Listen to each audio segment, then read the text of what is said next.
Cola, soda, also known in the science community as sugary beverages. And people are just convinced this is the cause of those two graphs for obesity and for diabetes. And if we could just get people to stop drinking this, everything would be just fine.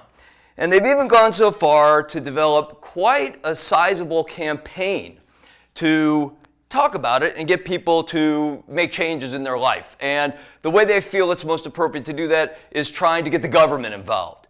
And they put this Open Truth campaign together, and look at the fancy graphics. They're saying the sugary beverages affect diabetes, obesity, heart disease, cancer. Basically everything you could have wrong with your health is somehow directly linked to sugary beverages, i.e. soda. Now, you're listening to someone who has spent the last 7 years with absolutely no diet restrictions whatsoever. Drink plenty of this stuff. My personal preference is a gigantic Coke Slurpee, but it's Coke nonetheless, and I enjoy it freely without reservation and without restriction. And I have none of these issues. So I call this presentation Enjoy Soda at Lunch.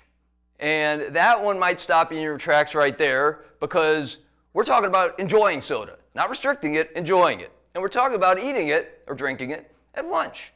And when you take a step back and think about what is lunch, lunch is a time. It's a meal time that everybody kind of understands is typically, for most people, in the middle of the day. So what am I trying to say? The basic premise of this presentation is that I believe I can defend that positive effects on obesity and diabetes can be achieved by drinking soda, enjoying it, only at lunch. Now, if that sounds fairly radical to you, it's because you haven't heard the whole truth. And that's what you're going to hear tonight. But again, let's be clear. Not only could you avoid harmful effects by drinking soda and enjoying it at lunch, I'm saying things could actually improve. So one side of the fence is saying eliminate it, you got to restrict it, we're going to tax it, we're going to penalize people who enjoy it. And I'm saying the exact opposite. Give them a time to enjoy it and watch the world change. But it's not just my calories in and calories out, and soda's empty calories, and so you really, just worry about getting fewer calories in you, and so we won't be drinking the soda, or we'll tax it and make them less likely to drink it, and that'll improve their health. But guess what? Science has a little different conclusion out there these days. A study from 2013 showed conclusively that groups eating their carbs earlier in the day lost more weight than the folks eating later in the day and at night on the exact same diet, the exact same number of calories. It was not a small difference either. Over 12 weeks, the group that ate earlier lost 10 more pounds.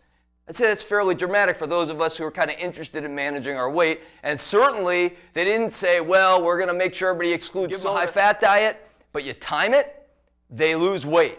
If you take the mice and give them a high-fat and high-carb, high-fructose diet, they still lose weight as long as they restrict the timing in which they eat it, as long as they drink their soda at lunch.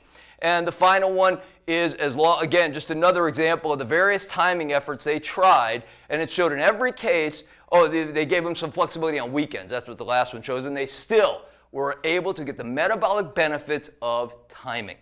So again, you can either chase restrictions that show no benefit whatsoever over the long term, or you can take a look at what science is really saying, that timing affects your metabolism and can actually have a real impact on obesity and diabetes for mice, and from my personal experience with my clientele, from humans as well. And it's becoming more and more established through some of those other human studies. The only study that was mice was the last one I mentioned.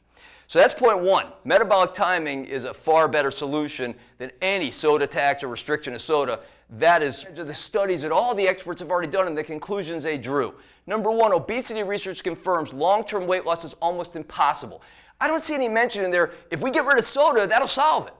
That's not what they're saying. They looked at all of it, and they're saying it's almost impossible. These are the biggest experts in the world looking at the matter, as opposed to politicians deciding that soda is a bad item and maybe we shouldn't allow for sugary beverages, with absolutely no science behind them that compares to what I'm bringing you.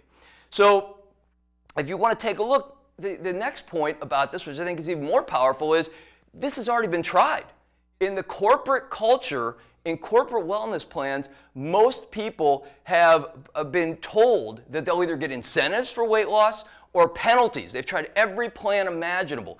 And this study, released in, guess when? February of 2015, It says that there is no evidence that large-scale corporate attempts to give financial incentives or penalties, which would be your soda tax, has any benefit to help battle obesity. None. It's already been tried. Why are we discussing this any further? It's been tried in huge cultures. It fails every time. And what does it do? It harms the people that were told to try to restrict themselves because they go off that plan and they rebound and they end up in an impossible situation of losing weight, as proven by study after study, and it's even a poison. But then you look at more research and you find that when it comes to exercise timing, sugar, refined sugar, the same substance in all these sugary beverages, is more effective in preventing protein degradation and helping rebuild muscle if you properly time it. That's called the science of nutrient timing, very well established in athletic communities. If kids, youth, adults, everybody would learn more about how to time their exercise, they could see the benefits of exercise timing and enjoy soda at times that it would actually be healthy. It would actually help your body recover and rebuild muscle. That's the power of timing once you understand it and take advantage of it. But in any case, it's another argument for enjoying your soda at lunch, as opposed to never, or having to pay extra for it. The public has a right to know, and they need to get just this partial truths aren't helping anybody. In fact, it's making the situation a lot worse. So here's a 3-step action plan that will let people start to head in the right direction to get to where they want to be, which is enjoying their food, enjoying their life, enjoying their health, enjoying their fitness. It is possible. I'm a 7-year living example of it. Maybe there's other ways besides timing, but I haven't seen it, and the science certainly supports it. So let's talk about the 3 steps you might take that could actually start. Right. I could drink this in a heartbeat, and believe me, this is not an outrageous portion of soda for me over a meal and maybe afterwards. But I'm not, because nighttime is not the best time to drink this soda. It could harm my triglycerides, more likely to store as fat. The carbs will be, what am I going to do with all that carb energy? It's going to go into my body, and I'm not going to use it. I'm just going to go to bed. So, not the right time. Tomorrow lunch, you bet your butt if I want Coke, it'll be poured over ice and I'll enjoy it. But I'm drinking water tonight. There's no addiction here. I don't have to have the soda tonight. I'm not going nuts because I'm not getting it. It's easy because I understand the timing and I understand I'm never restricted. I'll have it when it makes the best sense for my health, my fitness, and my incredible enjoyment and relationship with food. So I hope you've seen that it truly is not what you eat, it's when you eat it. And I can't think of a better example than something that's in the public eye right now where people are sure soda's the devil, sugar's the devil. And there couldn't be more evidence against those claims than anything I've ever seen.